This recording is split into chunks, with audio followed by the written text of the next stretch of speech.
Have you fallen down the cottage industry rabbit hole yet? Well, if not, buckle up, Alice, and click on over to the description in the show notes and sign up. Then you can get ready for the most fun induction into the cult of all things yarn and fiber. This will include, but not limited to, free yarn, free ebooks, patterns, coupons, and much more. You don't want to miss out.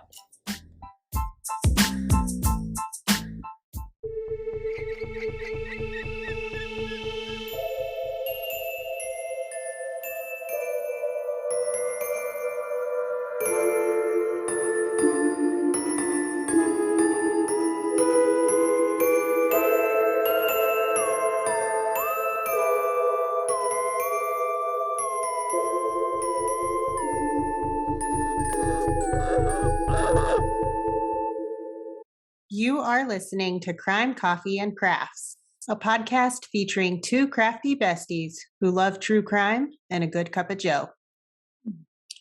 Hey, amateur sleuths. I'm Kristen. And I'm Heidi. Welcome. Good morning. Good morning. It seems like we're having good internet waves, so let's keep that going, right? Aww. Yes, please. Yes, that would be nice. Love it. I love a good start. I love it. Love it. How have you been? How's your week? 2 weeks? Week? Oh my goodness. They've been long. I know that. I think it just gets worse and worse and worse. Yes. Yeah. I am looking forward to the summer being done. Yeah, I bet. That's for sure. Yeah. It's not because our kids are home. No. It's being a cop. Yeah. Summertime it's rough because more people are out and about. Well, and I work in a tourist community too, and so there's just extra things, extra traffic, extra visitors coming in, right? Trafficking, just a lot of stuff, a lot of people wilding out. Yeah, a little too much wild. We don't have that where we live, thankfully. Yeah, well, I mean, we have it different where we live. Where I live is different than where I work. That's true, which is helpful and nice. Fortunately, I work where I live. Right in where you live. But yeah, how was your week? Oh boy.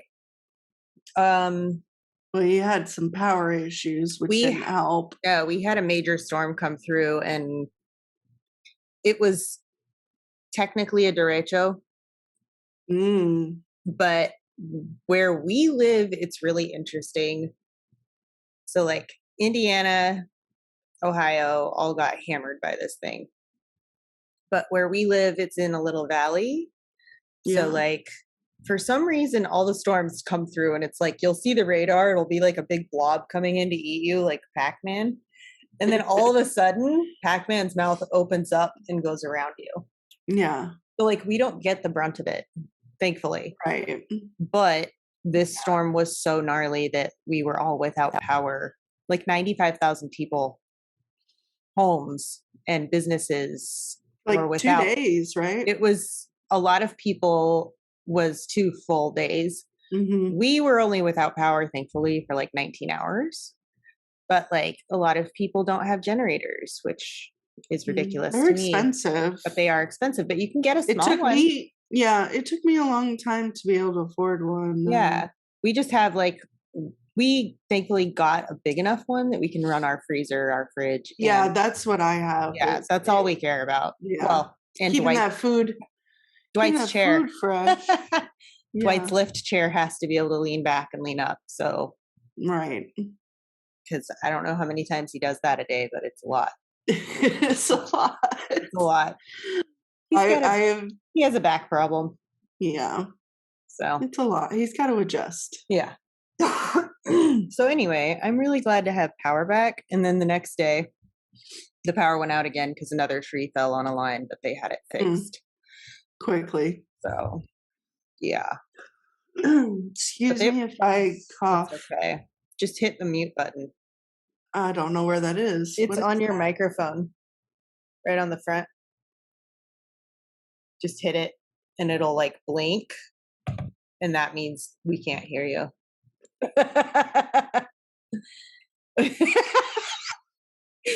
For those not watching, Kristen just busted out her glasses to look for this thing. Oh, it's the red light. Yeah, the little red light. We've only been doing this for almost a year. Yeah, it's fine. You'll learn Oh, something new I have every a mute day. button.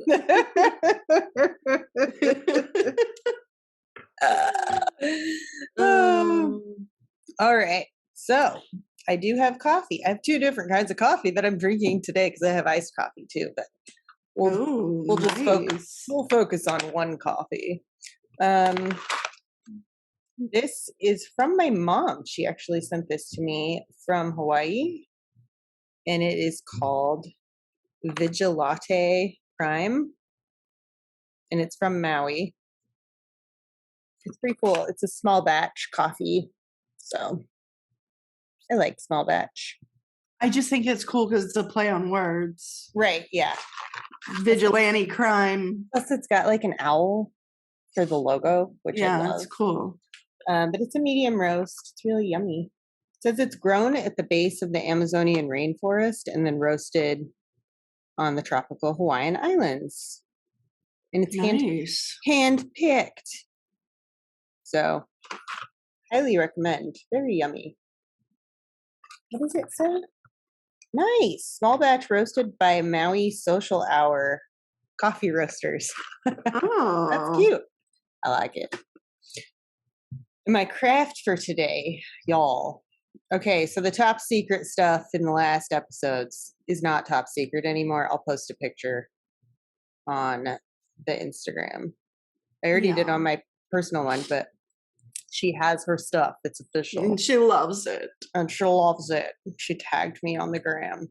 Yeah, it's, sorry. Oh, go ahead. Look, it's skulls. I know. They're It's crocheted amazing. skulls, and I'm making a purse. So I've got 2 panels, Wow. and then I have to make the gusset to go between them, Right. so it's not like a flat bag like that. And then I'll do like a crossbody strap. Uh-huh. I'm in love. I know you'll be getting one. for I sure. love that stitch. Don't you wanna, I like- love it. I want it to be a sweater. I know somebody made it into a sweater, Yeah. which I can do. Maybe I'll just make sweaters. Cool.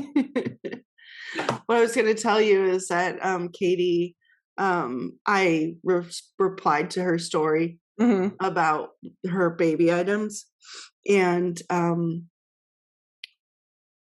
I wrote that you were the best. Like, we both just agreed that you are the best. Aw, thanks, guys. Yeah, your best friends love you. Well, I love you guys too. So I'm real excited. I think that was our first little conversation, her and I. Yeah, they've never met, y'all. We haven't, and I think the world of Katie, especially for being Heidi's friend, Well, and especially when I wasn't there. she's a listener. She's here I know. all So the thank you, time. Katie. And so is the baby. all the time. I mean, that baby is gonna be like super street smart when she comes out. So Oh yeah, yeah, got all the tips. she's gonna be like, trust your gut, trust your gut. Sorry, I just almost made you spit coffee. It almost went. All right. So, are you ready? I'm ready. I'm excited. It's a historical situation here today Okay. because it's been a minute since we've done like something historical, or at least since I have. Mary Ann Cotton. Have you heard of Oh. her? Yeah. Yeah. Yeah. I don't know the full story, so I'm really excited to hear the story. Yes. But I know, yeah. So hopefully I don't miss any of my trigger warnings. Sorry if I do. Poisoning, because, Mhm. she's a lady. And that's We what do. ladies used to do back in the day. Ladies used to poison and Yeah. still Um, do. Yeah, they do. Murder of children and adults and a hanging gone wrong. Mm. Yeah. Hanging in general is just wrong, but I mean, when it goes sideways, yeah. oof, Yeah. be forewarned, folks. Be Yeah. forewarned. I know we were just talking about hangings, like public hangings. And I was like, Yeah. I totally would have been one of those people that was like, I need to see this. I'm like such a fucking creep. Oh, anyway. Okay. So Mary Ann Robson was born in County Durham, England, on what we consider to be the best day of the year, Halloween. Mhm. We But love it. Can't wait. back in 1832, so It was a little different. a little different. Her father was a colliery. That word's hard today for some reason. Wow. A colliery sinker, which is someone who specializes in creating vertical mine shafts. So, like coal mines. Important back that day. Yeah. Yeah. Okay. It's a very elite specialty. She had a sister named Margaret, born 2 years after her in 1834, but Margaret only lived a few months. The next year, her brother Robert was born. At 8 years old, Mary Ann's family moved to County Durham, village of Merton, where she was considered by her Sunday school superintendent to be, quote, a most exemplary and regular attender, a girl of innocent disposition and average intelligence. Oh. Bitch just called her average. No. I know. Like, wow. Yeah. She also said, distinguished for her particularly clean and tidy appearance. Like, not the dirty kid. So not the she was smelly put kid. together. Yeah. Yes.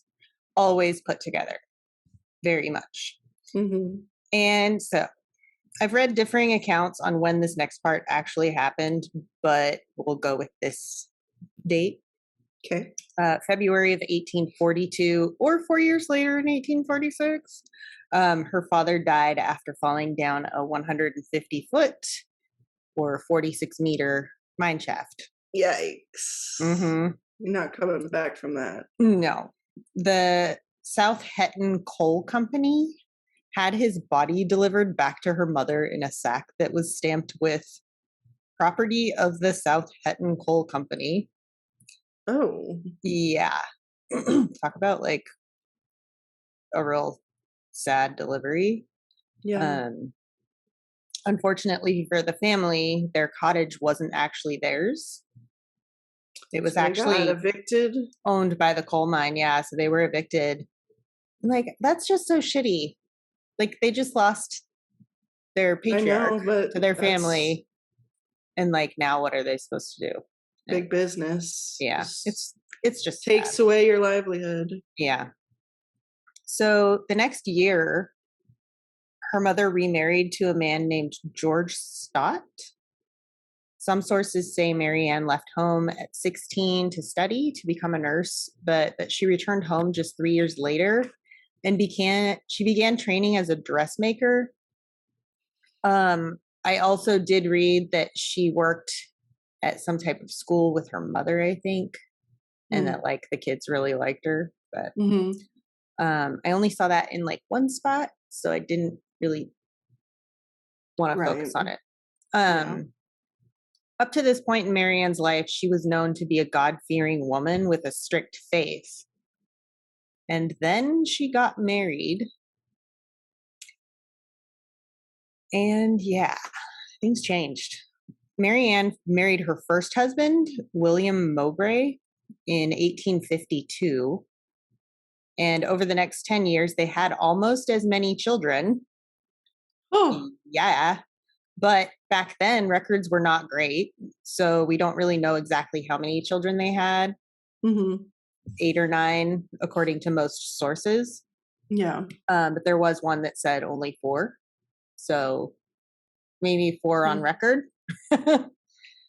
4 on record, or 4 that survived, or Oh, did they- so I did put in here only one of their children actually had a birth record, because birth and death records weren't the law until 1874. oh, so people were just They were being just, born, and yeah, nobody knew who the hell they were. They didn't know how old they were most of the time. wow. I know. And if you look at like different records, a lot of people didn't know the spellings of their own names. And so Mm, it would be, one spelling this year in the census in America anyway, and then it would be totally different in the yeah. next one. It's pretty interesting. Hmm. Let's see. So the family moved around a lot, but in 1856 they settled in Hendon, Durham County, which is back where she's from, basically. Right. William had taken out an insurance policy at some point on himself and their children. And at that Okay. point, there were only 3 children left at that point. Mm, So I don't know how many kids they had at that point already. I'm not Right. really totally sure, obviously. Their other children had died from what was called gastric fever, which has the same symptoms as arsenic poisoning. But nobody knew the symptoms of arsenic poisoning yet. Mm-mm. So it's pretty crazy. And so Mary Ann's victims were buried without anyone even batting an eye. Yeah, because they're just, oh, they died. Okay. Yeah. Move on. Yeah. And it's like so far back. So in 1864, William also died from gastric fever. And shortly after he died, 2 more of their children died from gastric fever. Like, she's on a roll. I'm sorry, guys, but we should probably look into this one. Yeah. But like, it's so long ago, nobody was putting it together. It was so common, I guess. So Mary Ann collected her insurance money and left her remaining daughter with her mom. And So she was just a single lady with no children, no responsibilities, all of a yeah, sudden. but also nowhere to live. So The streets are calling her name. yeah, at some point, before her next marriage, she lived with her lover and his 2 brothers, but her lover married another woman. But he will make another appearance later in this case. So Okay. I'm not really going to talk about him just yet. Mary Ann found Keeping us suspenseful. exactly. So Mary Ann found a job as a nurse in a hospital, which fucking yikes. The perfect place for a serial poisoner to work, Mhm. obviously. Obvi.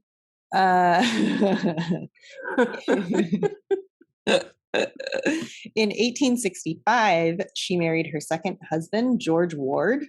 George was actually a patient at the hospital that Mary Ann was working at, and she cared for him. So George, yeah, so she married he him. was the perfect victim Yeah, to make some more money. right. George died in 1866, and while he had been ill, he was getting better, and his doctor was surprised he had died so suddenly. Let's up that poisoning, shall we, Yeah, boys? exactly. His death certificate says he died from English cholera and typhoid. So, yeah, and Mary Ann, of course, had another insurance policy. So she collected money on her now deceased second husband. Like a good Black Widow should. Yes, and she went Mm. on a little vacation before moving on. Oh, let's have a little holiday. Yeah, super awesome. So Mary Ann found a new job when she came back from vacation as a housekeeper for a man named James Robinson. James's wife had died recently, so he needed help around the house and raising kids. He He had was a children. widower, and Yep. yeah. And a dad. I mean, he still had to work, and there were kids. So within weeks of Marianne arriving to work at James' home, one of his 5 children died from gastric fever. Oh my. She Jeez. just went in there and Right? started damage. My goodness. So James was looking for comfort. He's a widower and now lost a kid. And he found that comfort in Marianne Cotton's bed, Mhm. unfortunately for him. And she did become pregnant. So the next year, 1867, Marianne's mother was very sick with hepatitis. So, of course, Marianne went to visit because, that's what a good daughter does. She didn't die of the hepatitis, though, guys. Nope, because her mother was actually recovering. And then she died within about a week of Marianne showing up. This Um, woman just Yeah. wow. Yeah. So her mom had been complaining of stomach pain, which definitely is not related to the hepatitis because she really was No. better. So Marianne now had her daughter that her mom was caring for Mm-hmm. from her first marriage. And she took her daughter back to James Robinson's home, but she too got very sick with severe stomach pains and died not long after. Wow. It's crazy. And What so a did monster. so did 2 more of James's children. And nobody batted an eye. It's like- crazy how many people died around her. Give it to the 1800s, guys. For real. So Marianne collected the insurance money from her daughter's death. And the 3 children were all buried between April and May of 1867-ish. And it's crazy to me that James wasn't suspicious of Marianne at this point, but he really just wasn't yet. I think He was blinded. I think he was not just blinded by all of that, but also he was so sad, Yeah. His emotions were probably And all over. she was probably just giving him lots of attention. Yep. So in August, James Robinson married Marianne, Mm-hmm. and just a few months later, she gave birth to their first child. But that baby was sick and died in February of 1868.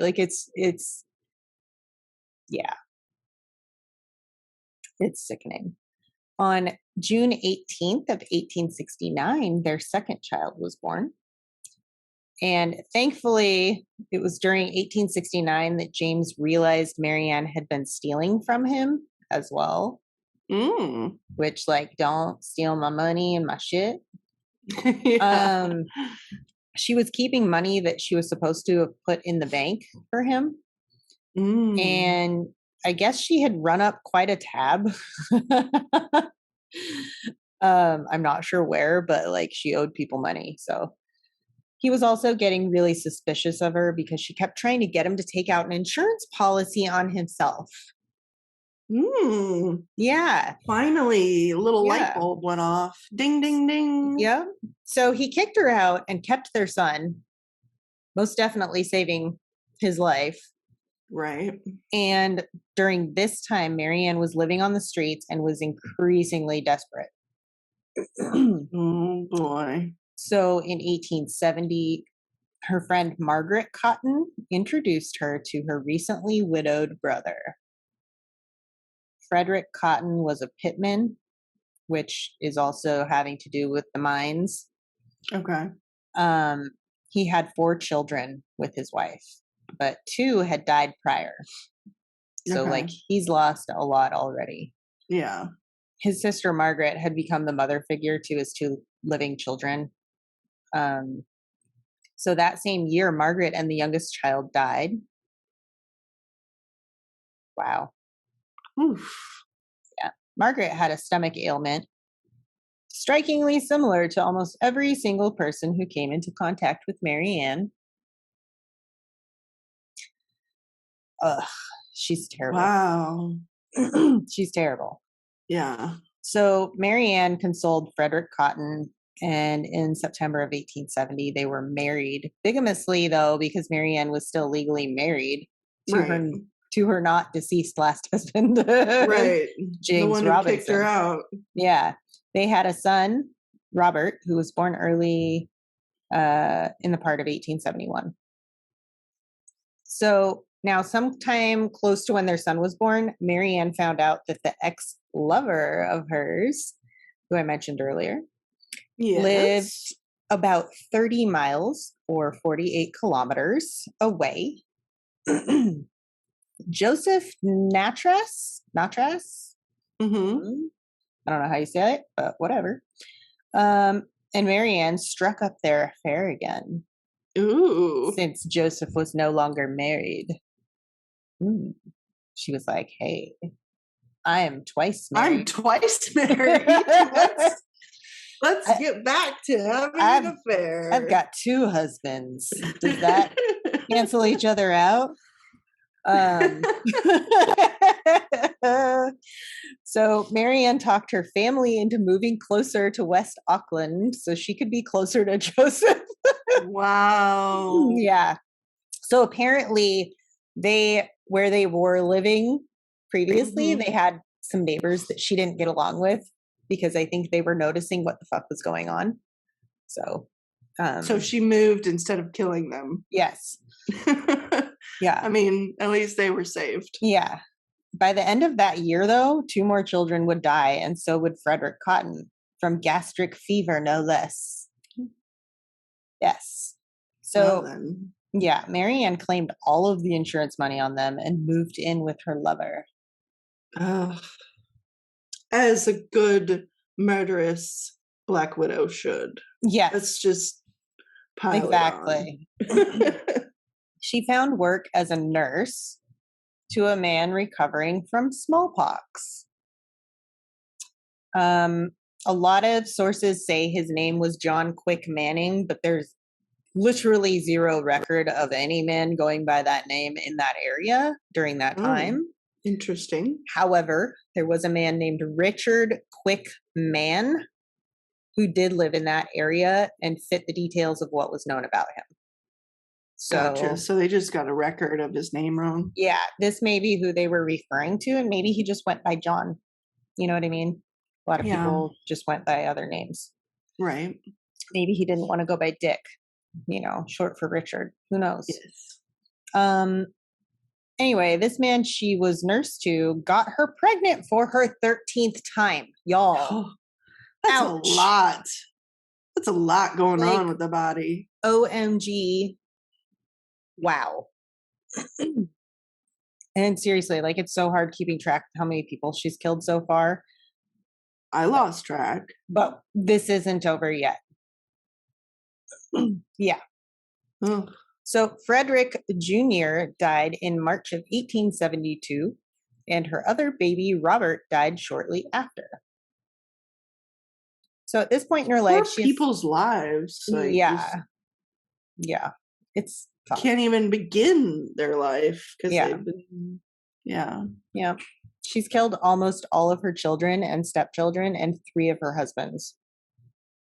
And it's gone completely under the radar. I don't see how. She keeps moving around. Yeah, and there's less tracking back in that day. There was no tracking back then. Yeah. So she's now got 2 lovers and a lot of dead husbands.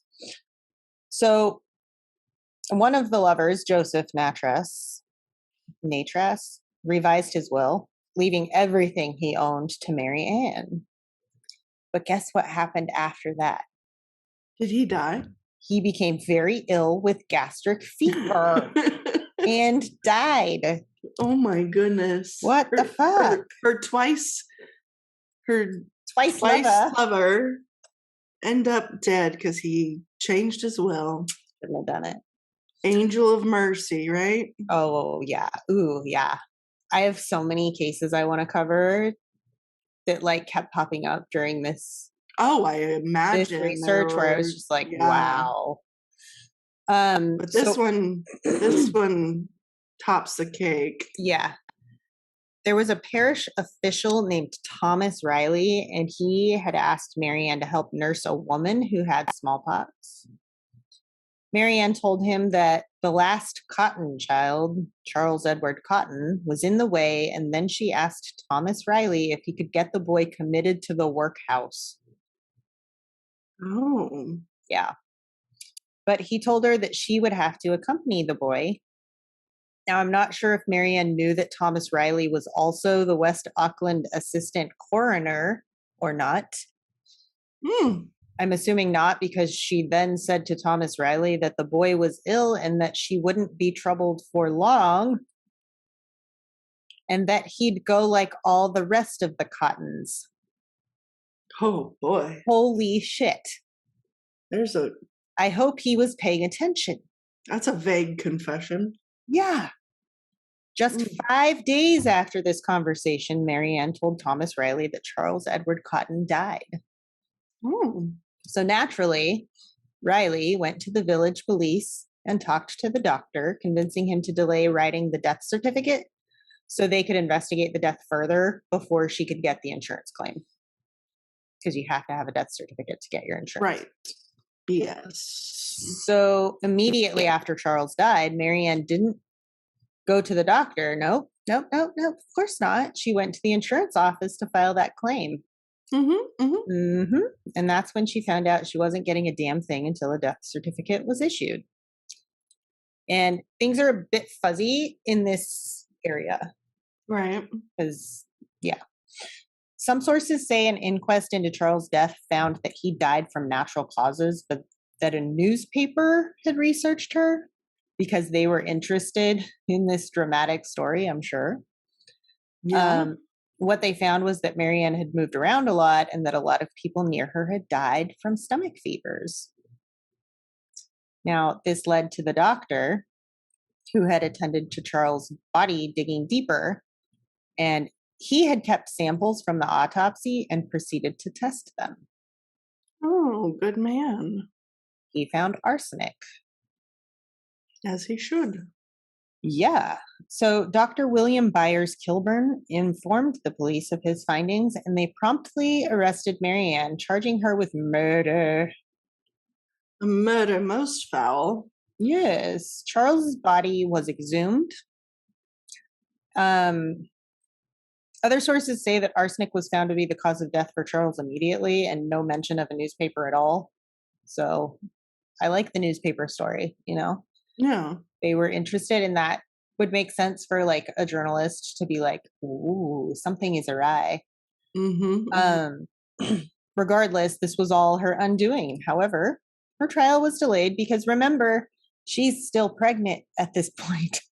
Oh, with number 13, right? Yes, lucky 13. Oh boy. She gave birth to her 13th and final child on January 10th, 1873. Oh, 2 days before my birthday. Mm-hmm. Not in 1873. Oh, I hope not. You'd be real fucking old. I mean, I look it. No, you would not. Oh my God. You would, what, be 100 and... I can't even count that far back. It'd be like... You'd be 151 years old. Yeah. Holy shit. Math, y'all. It's still there. It's too early for me. I think I got that right. I could be wrong. Don't judge. Could be 10 years one way or the other. Who knows? So on March 5th of 1873, after some more prosecutorial delays, Marianne Cotton's trial began, and her attorneys tried to use the defense that the room sorry, this is funny to me because it's like so ridiculous. The deceased had died in was wallpapered in green wallpaper, which was known to contain arsenic. They stated that the room had not been a very valid. Yeah. They stated that the room had been washed out with an arsenic-based soap, and that when the soap dried, it created a dangerously poisonous dust. You'd have to have so much more than what is what was put in those. Exactly. So basically, they were saying that the victims had inhaled the deadly dust and died. But this defense did not work, thankfully. Good. She was found guilty on March 20th. This is the quickest trial ever. And sentenced to death by hanging. The jury only took 90 minutes before coming back with the verdict. Yeah. There's a lot of evidence against her, even back Yeah. in that day. Yeah. So when the verdict was read aloud in court, apparently she yelled out, "Oh no, oh no." She, she's like a very kept woman. She didn't want anybody to know her secrets. So Maybe she shouldn't have killed all those I people. know, right? Prior to her hanging, Marianne Cotton made sure she looked presentable, as usual, before saying, "Now I am ready," and slowly walking to the gallows. She was hanged on March 24th, 1873, not due to her neck snapping like it should have, but due to strangulation because the rope was too short, and some say this was done purposely. Oh. Yeah. So she was the hanging that went wrong. Oh, yes. Yep. And she only had 2 children. Might have. Yeah. I think it was the executioner. I mean, I wouldn't put it past him. No, they just made her death a little more agonizing. Yeah. She only had 2 children who survived her. Out of 13. 1 son, 1 daughter. And that's it. Well, sort of. While the whole process of trial was going on, I found some really cool newspaper articles on newspapers.com. And from back then, she had written a letter to like some like upper whatever, some like politician type dude, and was trying to get him to write a letter to the judge, trying to get her like a stay of execution. Yeah. But he was like, "I don't see any reason to do that." Yeah. So sources, Encyclopedia Britannica. I love the Encyclopedia Britannica. Yes. So many good memories of writing essays from those books. You're so weird. I know. So weird. Essays are the worst. Wikipedia, of course. And a book that I own called Women Who Kill. Yeah. And of course, newspapers.com. Yeah. So, yeah.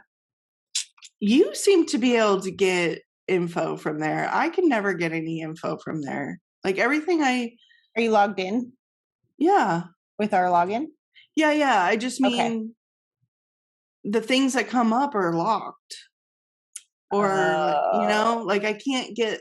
Yeah, you got to like dig deeper to like the not bigwig, not the Washington Post and not New York Times. I need a second me. That too. I need time. Yeah. Does anyone want to help Kristen with research for free? It doesn't pay anything. No, because we don't get paid to do this. I actually do know somebody who might be interested in helping research because she loves it. So yeah. Just saying. Well, I like to do it myself. I know. I want time. I know. I gotta steal time. Yeah. Kristen already doesn't sleep very much, so. No, look at these bags. Except when she's here, she sleeps like a full 8 hours. I do. It's really weird. I really do. It's because it's a safe space and there's nothing to worry about for you here. Yeah. When I go to your house, the only responsibilities I have are to make sure you're there.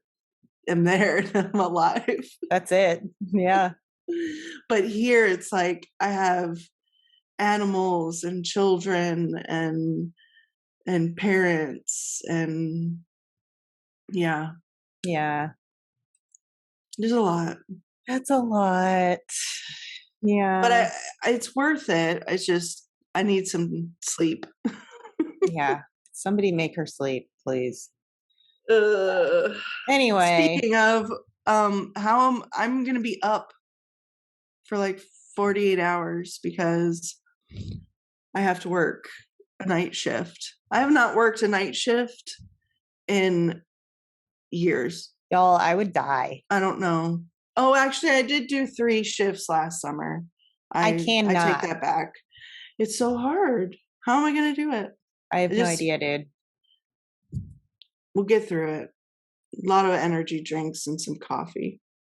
Ugh.